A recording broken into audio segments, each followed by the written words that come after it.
Bienvenue dans ce nouveau Deep Dive. Aujourd'hui, on s'attaque à un sujet médical assez précis, la crise aiguë hypertension.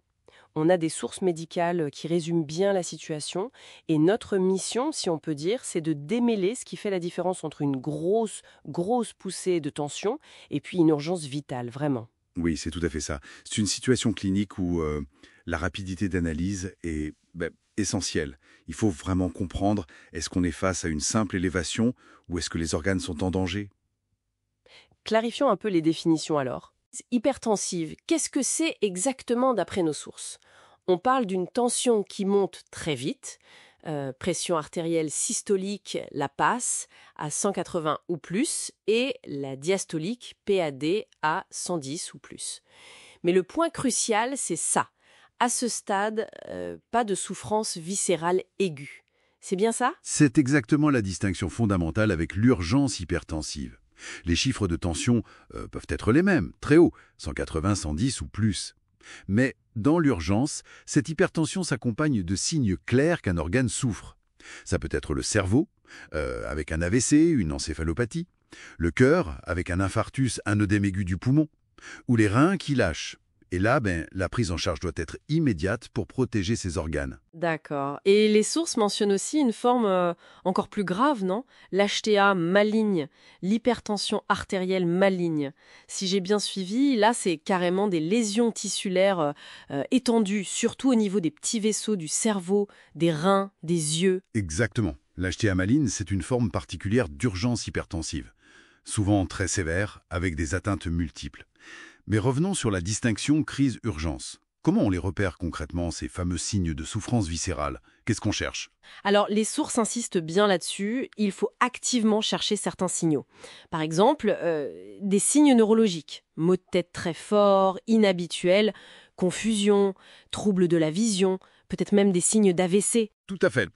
Ou des signes cardiaques, une douleur dans la poitrine type angor, un essoufflement brutal qui fait penser à un œdème pulmonaire aigu, ou encore des signes d'insuffisance rénale qui s'installent rapidement.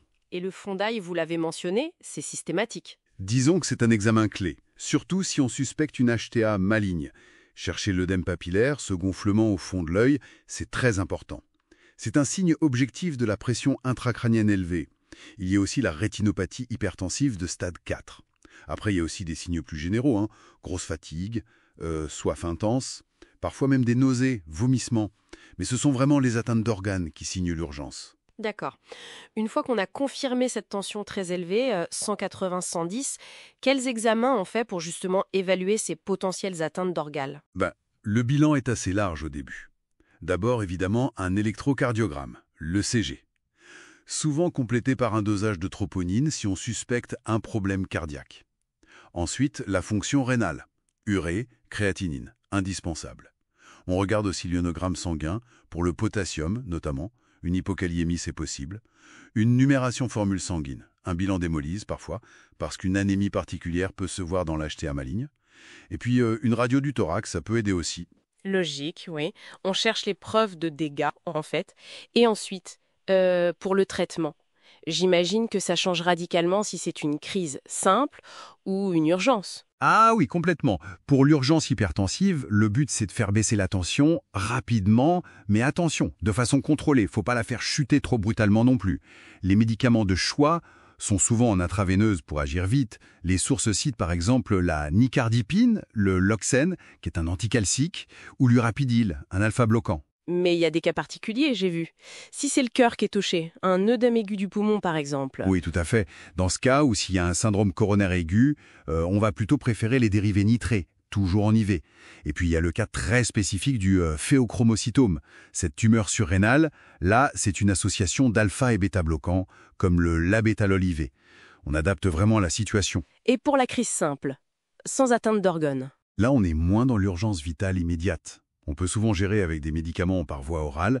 L'objectif est de faire baisser la tension plus progressivement, sur plusieurs heures ou jours, et surtout de bien surveiller.